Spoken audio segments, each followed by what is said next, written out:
Students, यहाँ तक कि lecture in English in higher education department aspirants MK preparations के प्लेटफॉर्म से मैं आपसे मुखातिब हूँ। और जैसा कि आप लोग जानते हैं, अल्हम्दुलिल्लाह एमके प्रिपरेशंस एक इस्टेब्लिश्ड ऑनलाइन इंस्टीट्यूशन है और लास्ट 10 ईयर से हम तमाम पब्लिक सर्विस कमीशंस की तैयारी करा रहे हैं।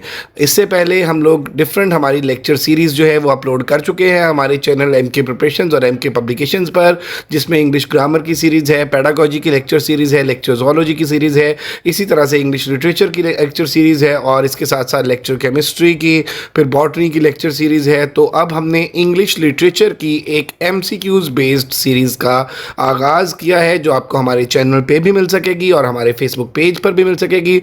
सो अगर अभी तक आप लोगों ने हमारा चैनल एमके प्रिपरेशन और एमके पब्लिकेशन सब्सक्राइब नहीं किए तो ज़रूर सब्सक्राइब कर लें। और इसी तरह हमारा जो फेसबुक पेज है लेक्चर इंग्लिश एमके प्रिपरेशन, उसको भी ज़रूर फॉलो कर लें। इंशाल्लाह ये सारी चीज़ें आपको वहाँ पर अवेलेबल होंगी और ये पेपर पॉइंट ऑफ व्यू से इंशाल्लाह आप लोगों के लिए बहुत इंपॉर्टेंट और बेनिफिशियल होंगी। तो आज हम डिस्कस करेंगे अरिस्टोटल को, अरिस्टोटल की लाइफ एंड वर्क्स को, उसके टाइमलाइन को और साथ ही पोइटिक्स को हम डिस्कस करेंगे। और इसमें जो जो इंपॉर्टेंट एमसीक्यूज बन सकते हैं पीपीएससी में, एजे के पीएससी, एसपीएससी में लेक्चर इंग्लिश के लिए, एसएसटी इंग्लिश के लिए, असिस्टेंट प्रोफेसर इंग्लिश के लिए या सब्जेक्ट स्पेशलिस्ट इंग्लिश के लिए। और ये हमारा एमके प्रिपरेशंस का नंबर है 0333260545। अगर किसी भी किस्म का कोई क्वेश्चन हो, कोई कन्फ्यूजन हो, कोई क्वेरी हो या आप हमारा सेशन ज्वाइन करना चाहते हो तो उसके हवाले से भी आप इस नंबर पर राब्ता कर सकते हैं। वन बाय वन चीज़ों को डिस्कस करते हैं। सबसे पहले आप देख रहे हैं जी, when we talk about Aristotle, तो अरिस्टोटल की अगर किसी भी राइटर को हम डिस्कस कर रहे हैं तो फर्स्ट ऑफ ऑल हम उसकी डेट ऑफ बर्थ की बात करते हैं। तो पहला एमसीक्यूज इसी बारे में है, Aristotle was born in approximately. अब ये अप्रॉक्सीमेटली क्यों है? क्योंकि मेरा बेटा ये बिफोर कॉमन एरा की बात हो रही है, बिफोर क्रिश्चियन एरा की बात हो रही है, कबल अज़ मसीह की बात हो रही है। तो यहाँ पे वो जो डेट्स हैं वो उस तरह से एग्जैक्ट नहीं होती, लेकिन ये जो अप्रॉक्सीमेट है इसे ही एग्जैक्ट कंसिडर किया जाता है। तो यहाँ पे डेट भी जो है वो डिसेंडिंग ऑर्डर में चलती है। 384 बीसी, 384 बीसी में अरिस्टोटल जो है वो पैदा हुआ। तो ये मेरा बेटा इसका करेक्ट आंसर हो गया ए, यानी 384 बीसी। सेकंड है, अरिस्टोटल वाज बोर्न एट। अब देखिए कि पहला क्वेश्चन के पैदा कब हुआ, दूसरा क्वेश्चन पैदा कहाँ पे हुआ, तो स्टेग्रा में पैदा हुआ। इसका बीटा बी ऑप्शन जो है वो करेक्ट है और ये पेपर में एक दफ़ा पूछा भी जा चुका है। देन आप देख लें, Aristotle's father name Nicomachus was a physician associated with the court of. अब यहाँ पे पूछा गया है कि अरिस्टोटल का जो फादर था वो किसके कोर्ट के साथ कनेक्टेड था, किसके कोर्ट के साथ एसोसिएट था। तो यहाँ पे सी ऑप्शन जो है वो एमेंटस थर्ड और इसमें मैकेडन है। तो ये सी ऑप्शन इसकी करेक्ट आ गई। पेपर पॉइंट ऑफ व्यू से ऊपर वाले जो दोनों क्वेश्चन हैं वो ज़्यादा इंपॉर्टेंट है। अरिस्टोटल के फादर के बारे में एज सच कभी भी पूछा नहीं गया। देन आप देख लें जी, Aristotle study for many years at Plato's. अब प्लेटो की, अब ये क्वेश्चन दो तरह से आ सकता है। एक तो कि अरिस्टोटल का जो टीचर है वो कौन था, प्लेटो था। फिर अरिस्टोटल ने जो है वो कितने अरसे तक प्लेटो की एकेडमी में पढ़ा और फिर जो है वो ऑलमोस्ट 20 ईयर्स तक। और फिर जो है वो प्लेटो की एकेडमी का नेम क्या था। तो प्लेटो का जो इंस्टीट्यूट है उसका नेम ही बेटे एकेडमी था, इसमें आपने कंफ्यूज नहीं होना। Aristotle studies for many years at Plato's, यहाँ पे जो अकेडमी लिखा हुआ है actually academy was the official name of Plato's institute. उसके बाद देख लीजिए, Aristotle join Plato academy at approximately at the age of. अब 17 ईयर्स की एज में अरिस्टोटल ने प्लेटो की जो एकेडमी है उसको ज्वाइन किया। और उसके बाद आप देख लीजिए, after living Athens Aristotle became tutor to. अब एथेंस छोड़ने के बाद, प्लेटो की डेथ के बाद अरिस्टोटल ने एथेंस को छोड़ दिया और वो छोड़ने के बाद क्या है कि जो अरिस्टोटल है वो किसका ट्यूटर बना, द ग्रेट अलेक्जेंडर का, अलेक्जेंडर द ग्रेट का। तो इसमें जो करेक्ट ऑप्शन है वो सी है। देन आप देख लीजिए, Aristotle return to Athens and founded his own school. अब अरिस्टोटल जो है वो एथेंस से जब रिटर्न टू एथेंस और उसका जो स्कूल उसने बनाया उस स्कूल का नाम क्या था, तो लाइसियम जो है बेटे उसके स्कूल का नेम था। अब यहाँ पे आपने कंफ्यूज नहीं होना, जो प्लेटो का इंस्टीट्यूट था उसका नेम जो है वो अकेडमी था और अरिस्टोटल का जो इंस्टीट्यूट था वो लाइसियम था। तो इसका बी ऑप्शन जो है वो करेक्ट है। Then Aristotle died in 322 BC, अब 384 BC में पैदा हुआ और 322 BC में मर गया। अब ये देख लें कि हमारे यहाँ पे डेट जो है वो असेंडिंग ऑर्डर में चल रही होती है और बच्चे पूछते हैं सर ये कैसे हुआ कि 384 में पैदा होकर 322 में कैसे मर गया। तो बेटा ये जो बिफोर कॉमन इरा है डेट जो है वो रिवर्स चलती थी, डिसेंडिंग ऑर्डर में चलती थी। और उसके बाद आप देख लीजिए अरिस्टोटल डाइड एट, कहाँ पे उसकी हुई, तो ये चेल्सिस में है, इसका ए ऑप्शन करेक्ट है। उसके बाद आप देख लीजिए Aristotle poetics is primarily are treatise on, तो बुनियादी तौर पे जो अरिस्टोटल ने पोएटिक्स लिखी है प्राइमरीली आर ट्रीटाइज ऑन किस चीज़ पे, literary theory especially poetry and drama. Then आप देख रहे हैं the Greek term central to Aristotle's account of artistic representation is mimesis. और मिमेसिस के हवाले से मैं आपको बता दूं कि प्लेटो ने ये टर्म क्वीन की, इसका मतलब होता है टू इमिटेट, टू कॉपी। और प्लेटो का जो कॉन्सेप्ट था वो all art forms are imitative, और वो पोइट्री को भी मदर ऑफ ऑल लाइज बोलता है, कॉपी ऑफ कॉपी बोलता है, ट्वाइस रिमूव फ्रॉम रियलिटी बोलता है। और जो अरिस्टोटल का कॉन्सेप्ट था इसको लेके, मिमेसिस को लेके, वो प्लेटो से थोड़ा डिफरेंट था। वो कहता था कि although it's a copy but there is a creative process. तो ये मैंने अपने लेक्चर के अंदर, जो सब्जेक्ट मेरा लेक्चर है उसके अंदर इन डिटेल डिस्कस किया हुआ है थ्योरी ऑफ मिमेसिस को।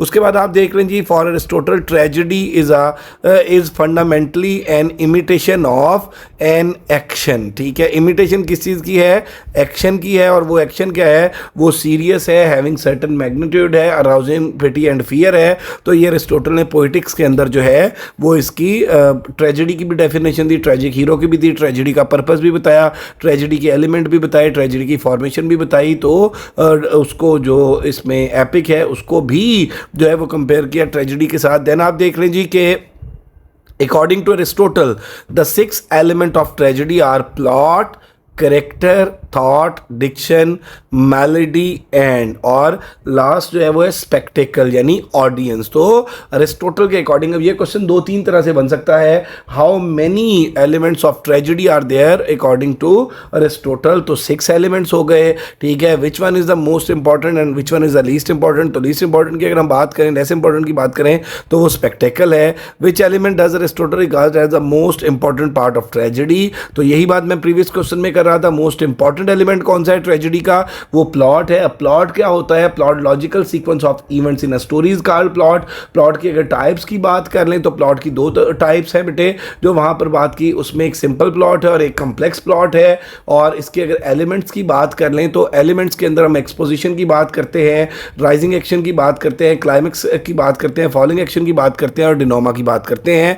और ये जो सिंपल प्लॉट होता है उसमें जो क्लाइमेक्स है उसके बाद जो है वो कॉन्फ्लिक्ट रिजॉल्व होना शुरू हो जाता है, और जो कम्प्लेक्स प्लॉट है उसमें क्लाइमेक्स के बाद एंटी क्लाइमेक्स आ जाता है। और बाद में क्रिटिक्स ने इसमें एपिसोडिक प्लॉट को भी ऐड किया। एनीवेज नेक्स्ट जो क्वेश्चन है बेटे वो आप देख लीजिए, question number 15, Aristotle calls plot the soul of tragedy. ठीक है, what is the soul of tragedy, ये भी क्वेश्चन एक दफा पूछा जा चुका है। According to Aristotle what is the soul of tragedy, तो according to Aristotle the plot is the soul of tragedy. फिर आप देख लीजिए Aristotle's ideal tragic plot should present. अब आइडियल ट्रेजिक प्लॉट क्या है, it should present a single unified action, के इसे एक सिंगल यूनिफाइड एक्शन जो है वो प्रेजेंट करना चाहिए। और अगर हम इसकी यूनिटीज़ की बात करें तो यूनिटी जो है वो टाइम, प्लेस और एक्शन की है, 3 unities. The principle that events in a plot should follow with probability और necessity, emphasize on casual coherence. और देन आप देख रहे हैं जी नेक्स्ट एमसीक्यूज है, a plot containing a change from one state of affairs to its opposite it described by Aristotle as involving. तो ये क्या है मेरा बेटा, पैरिपिटिया है। पैरिपिटिया जो है इसको इन सिंपल वर्ड हम रिवर्सल ऑफ फॉर्चून बोल लेते हैं। तो ये मेरा बेटा पैरिपिटिया है। देन आप देख रहे हैं जी the Greek term for recognition and discovery in tragedy. Tragedy में रिकग्निशन या डिस्कवरी के लिए जो ग्रीक वर्ड यूज हुआ है वो एनाग्नोसिस है। इसका करेक्ट ऑप्शन बी हो गया, एनाग्नोसिस। और उसके बाद आप देख रहे हैं जी complex plot according to Aristotle especially marked by के, अकॉर्डिंग टू अरिस्टोटल जो कम्प्लेक्स प्लॉट होता है उसमें क्या होता है, उसमें पैरिपिटिया एंड एनाग्नोसिस होता है। यानी क्लाइमेक्स के बाद जो है वो एंटी क्लाइमेक्स के जो ऑडियंस है वो कुछ एक्सपेक्ट कर रही होती है और वो सिचुएशन जो है वो सडन चेंज हो जाती है। फिर आप देख रहे हैं जी question number 21, Aristotle's term often translated as the tragic error or mistake, जो इसमें एरर ऑफ जजमेंट है, उसके लिए उसने पूछा कि ट्रेजिक एरर जो है या जो काज बनती है ट्रेजिडी का, कोई भी मिस्टेक कोई भी एरर, तो उसको क्या बोलते हैं? अरिस्टोटल ने पोइटिक्स में क्या टर्म यूज़ की? हमार्शिया। हमार्शिया बेटे बुनियादी तौर पे एरर ऑफ जजमेंट को बोलते हैं। Hamartia is best understood in Aristotle as an error of mistaken judgment contributing to the reversal, कि वो हीरो की वो प्रॉब्लम मेरा बेटा या वो उसकी एरर ऑफ जजमेंट जो उसका है ट्रेजिक डाउनफॉल का काज बनती है, उसको हम क्या बोलते हैं? हमार्शिया बोलते हैं। The emotional affect associated with tragedy in Aristotle, the emotional affect associated with tragedy in Aristotle is traditionally called. तो इमोशनल अफेक्ट तो बेटे ऑब्वियसली आपको पता है कि we are talking about catharsis. अगर वो आपसे पूछ रहे हैं कि भाई what is the purpose of tragedy या what is the function of tragedy, तो वो भी कैथारसिस है। और जो इमोशनल एलिमेंट है ट्रेडिशनली जिसको हम एसोसिएट करते हैं ट्रेजिडी के साथ, इमोशनल इफेक्ट है, तो उसको हम क्या कहते हैं? उसको भी हम कैथारसिस कहते हैं। कैथारसिस के आगे अंदर फर्दर दो एलिमेंट्स है, पिटी है और फियर है। The emotions most directly named in Aristotle definition of tragedy are, वो क्या आ गया? Pity and fear. According to Aristotle tragedy arouses pity and fear and affects a catharsis on such emotions. तो इसका ऑप्शन बी जो है वो correct आ गया। Which of the following is not one of Aristotle 6 parts of tragedy. अब उसने कहा कि कौन सा नहीं है। इस तरह की स्टेटमेंट के हवाले से आपने पेपर में बड़ा विजिलेंट रहना है। अब देखिए प्लॉट भी है, करेक्टर भी है, थॉट भी है, ठीक है। यहाँ पे सेटिंग जो है ये ट्रेजेडी के 6 एलिमेंट्स का पार्ट नहीं है। इन Aristotle's hierarchy of tragic element, character is subordinate to। अब अरिस्टोटल की जो हायरार्की है ट्रेजिक एलिमेंट की, उसमें करेक्टर किस चीज़ का सबॉर्डिनेट है बेटे? वो प्लॉट का। तो ऑप्शन ए जो है वो करेक्ट है। Aristotle defines character primarily in terms of moral qualities revealed through choices. तो इसमें जो ऑप्शन ए है बेटे वही इसकी भी करेक्ट है। उसके बाद आप देख लीजिए कि the element concern with the intellectual content or idea expressed in a tragedy, के वो जो एलिमेंट है जिनका जो कंसर्न होते हैं इंटेलेक्चुअल कंटेंट के साथ या आइडियाज एक्सप्रेस्ड इन ट्रेजेडी, तो उनको क्या बोलते हैं? हम थॉट बोलते हैं। देन आप देख लें कि नेक्स्ट अगर हम बात कर लें, in Aristotle 6 part diction refers chiefly to the arrangement and expression of words. Diction जो है वो किसी भी राइटर की जो वोकैबुलरी वो सिलेक्ट करते हैं, जो वर्ड वो सिलेक्ट करता है, वो डिक्शन है।